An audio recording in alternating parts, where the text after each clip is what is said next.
नमस्कार दोस्तों, स्वागत है आप सभी का हमारे चैनल पे।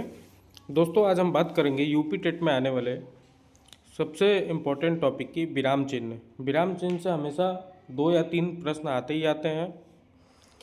हिंदी में देखिए, मुख्य विराम चिन्ह जो होते हैं वो वाक्यों के अर्थ स्पष्ट करने और रुकने के लिए उपयोग होते हैं। मतलब कोई लाइन अगर आप बोल रहे हैं उसमें अगर रुकना हो तो उसके लिए और वाक्य को अर्थ को स्पष्ट करने के लिए विराम चिन्ह का प्रयोग किया जाता है।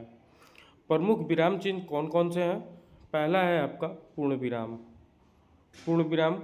दूसरा है अल्प विराम यानी कॉमा। तीसरा है प्रश्नवाचक चिन्ह।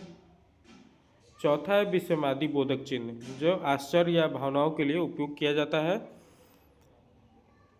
कामता प्रसाद गुरु ने 20 विराम चिन्ह माने हैं। कितने माने हैं? 20। ये भी प्रश्न पूछा जा चुका है, कितने विराम चिन्ह इन्होंने माने हैं? तो 20 माने हैं। अब आ जाते हैं हिंदी के प्रमुख विराम चिन्ह जो है। पहला आपका पूर्ण विराम। पूर्ण विराम कब लगता है? जब वाक्य खत्म होता है। जैसे राम आम खाता है, यहाँ वाक्य जो है कंप्लीट हो रहा है तो यहाँ पूर्ण विराम लगेगा। अल्प विराम यानी कॉमा। वाक्य में जब थोड़ा सा रुकना होता है तो कॉमा का प्रयोग होता है। जैसे राम श्याम और मोहन खेल रहे हैं, यानी राम के बाद श्याम आने में थोड़ा सा समय लग रहा है तो राम कॉमा श्याम और मोहन खेल रहे हैं। तीसरा है प्रश्नवाचक चिन्ह यानी प्रश्न पूछने के लिए। जैसे किसी से भी हम प्रश्न पूछेंगे तो वहाँ प्रश्नवाचक चिन्ह का प्रयोग होगा। अगला है दोस्तों विस्मयादि बोधक चिन्ह, यानी आश्चर्य हर्ष शोक घृणा आदि भावों को जब प्रकट करना होता है तो विस्मयादि बोधक चिन्ह लगता है।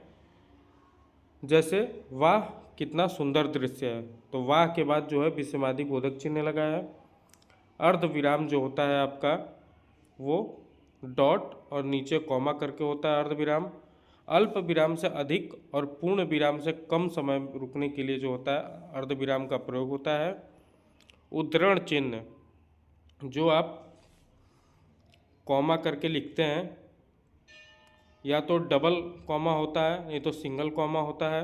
किसी का कथन ज्यों का त्यों लिखने के लिए, मतलब कोई पहले से कथन किसी द्वारा कहा गया है उसको ज्यों का त्यों लिखने के लिए उद्धरण चिन्ह का प्रयोग किया जाता है। योजक चिन्ह यानी डैश, दो शब्दों को जोड़ने के लिए जो होता है योजक चिन्ह का प्रयोग किया जाता है। जैसे सुख और दुख, इसके बीच में योजक चिन्ह लगा है। अगला है विवरण चिन्ह। विवरण चिन्ह जो होता है आपका वो 2 डॉट होता है और स्लैश होता है। किसी बात का विवरण या सूची देने के लिए विवरण चिन्ह का प्रयोग किया जाता है। अगला है दोस्तों कोष्टक चिन्ह। कोष्टक आपको पता ही है, शब्दों के अर्थ को स्पष्ट करने के लिए कोष्टक चिन्ह का प्रयोग किया जाता है। अगला है लागू चिन्ह, मोस्ट इम्पॉर्टेंट भी है, यानी शब्दों को छोटा या संक्षेप में लिखने के लिए लागू चिन्ह का प्रयोग किया जाता है। जैसे डॉक्टर, तो डा लिख के और आगे छोटा जीरो बना दिया जाता है।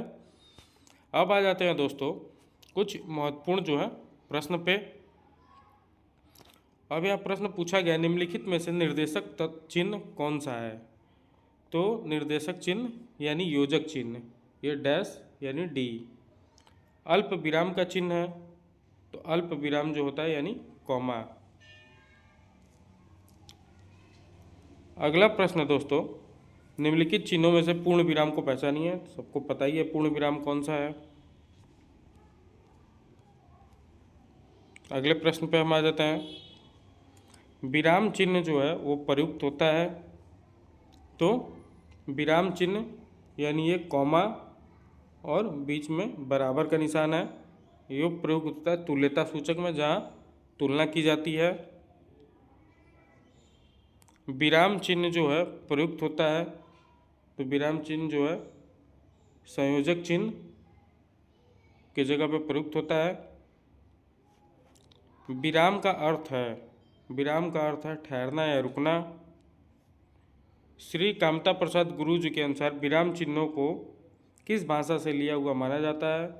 तो ये अंग्रेजी भाषा से लिया हुआ माना जाता है। अगला प्रश्न है, श्री कामता प्रसाद जी के अनुसार विराम चिन्हों की संख्या कितनी है? तो 20 है। दोस्तों चैनल पर यदि आप नए हैं तो चैनल को सब्सक्राइब करिए, लाइक करिए, शेयर करिए। आगे हम यूपी टेट के संबंधित सभी वीडियोज़ आपके लाते रहेंगे। धन्यवाद।